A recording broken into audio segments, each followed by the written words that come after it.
for the next, y'all can join her though, okay? I'm not just like don't leave her out there by herself, okay? You damn right, okay? Okay, all right, ready? All right, are you ready for the next comedian? Yeah. The lights of the line, I could tell you said it now. Good job, everybody else. Hey, y'all give it up for my guy, Patrick L. Bucket!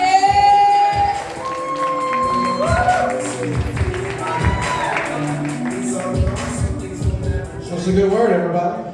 Good to see you. Today is actually my 100th day of sobriety. Not in a row. Ever. And I am shaky as I promise you by the end of the night I'm going to be higher than LA rent. I am. But I'm told if you save up a year, they give you a free cake. And that feels worth it to me, you know what I mean? I actually just moved back here. I grew up here. We lived in the alley in the van, and so it's good to be home. This wasn't here. I just moved back here. I've lived in 3 different places most of my life: California, Texas, and Florida. I just moved back from Florida. I feel like the Goldilocks of the southern part of the United States. You know what I mean? Like California is too soft. Like they're woke, but they're not the woke I grew up with. I grew up with don't trust the government woke. They grew up with we don't say pine cone, or we don't say artichoke because it's got choke in the name and that promotes domestic violence. We canceled artichokes. That's a pine cone of the patriarchy. We don't say it. It's just soft. And then Texas is just bang bang Jesus. And then there's Florida. Hell yeah, freedom. You know what I mean? Like guys with cut off shorts to here, but their wallets come down to here. You know what I mean?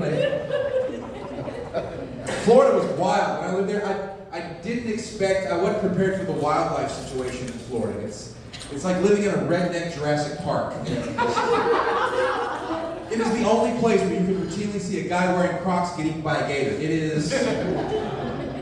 I was driving to a show once and I saw a panther chase a herd of pigs across a main road in town. I'd never seen that. I lived in LA 10 years. I never once saw a panther chase a pig, ever. I did see the Black Panthers chase LAPD. That's kind of close.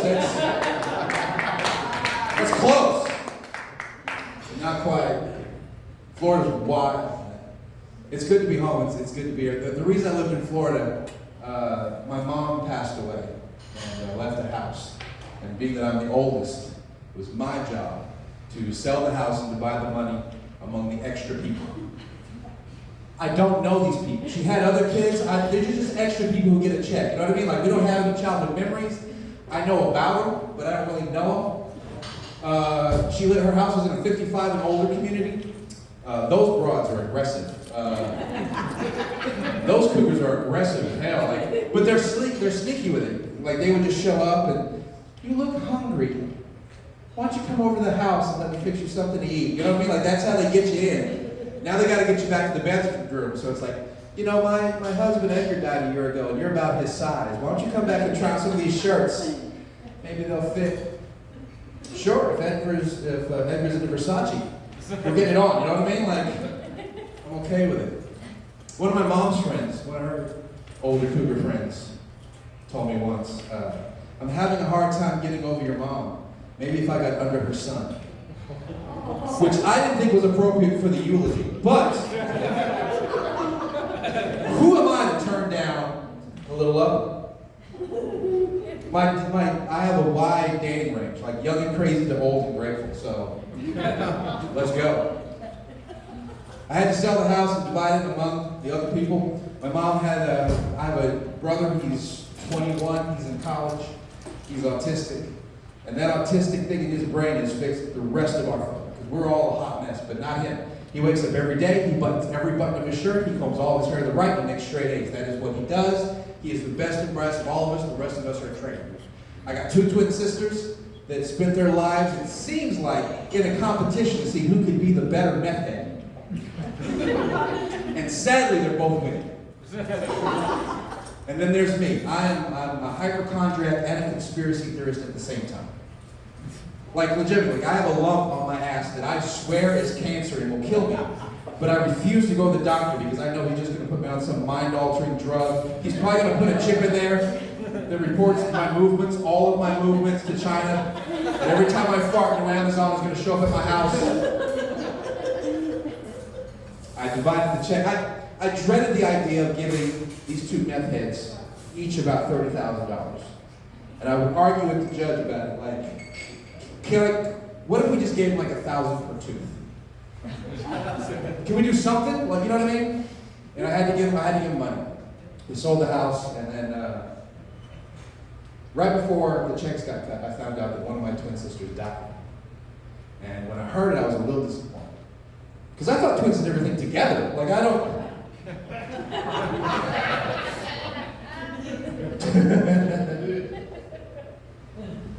The last show I did in California before I moved was in a prison. It was at a prison. I wasn't in prison. I was at a prison. And, bless you.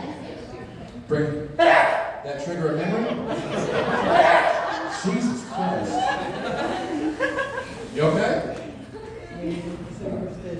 Superstition. All right, well, I'm going to keep your superstitious ass over there. Looking like Robin Williams in 1 Hour Photo. Just keep your creepy ass over the fuck there. God. Okay. The last show I did was in a prison. When we got out to the yard, it was segregated. Like all the white guys were way on one side, all the black guys were on the other. Everybody else was kind of in the middle. And I'd never been in a segregated environment like that before, ever. I was raised around just everybody. And I was always taught that if the more diverse people you have around you, the more better idea the world is. And being in a place that's segregated like that, that voice in the back of your head that says stupid shit at the wrong time wouldn't stop, wouldn't leave me alone. And the thought that I kept having was, if ever I were in prison, where would I sit? Like, would I have to sit with the white guys? If I had a black friend, could I sit with him? Or do I gotta like wave across the yard? Hey, Jonesy! Like, you know what I mean? Like, where would I sit? And the more I thought about it, the more I thought about myself, I realized, if ever I were in prison, I know where I would sit. I would sit wherever the hell my new boyfriend told me to sit. Because I am not in any kind of, I don't have like get off me arms. You know what I mean? Like, I got sock folding arms. I'm not in any kind of shape. I don't work out. I thought Pilates was an Italian restaurant until like a week ago. I'm at that age where metabolism is metabolism, and every day if I don't go in the gym, this will get bigger and bigger, and I see less and less of myself like a cock sunset every day, just a little. And in prison, a mohawk's not a cool hairstyle, it's just a handle. I am not built for it. But I'm glad to be here with you guys. You guys having a good time? Yeah! All right, damn right. Except for you. You need a doctor. I'm gonna set this right here and I'm gonna go wash everything. All right, thank you very much. Good night.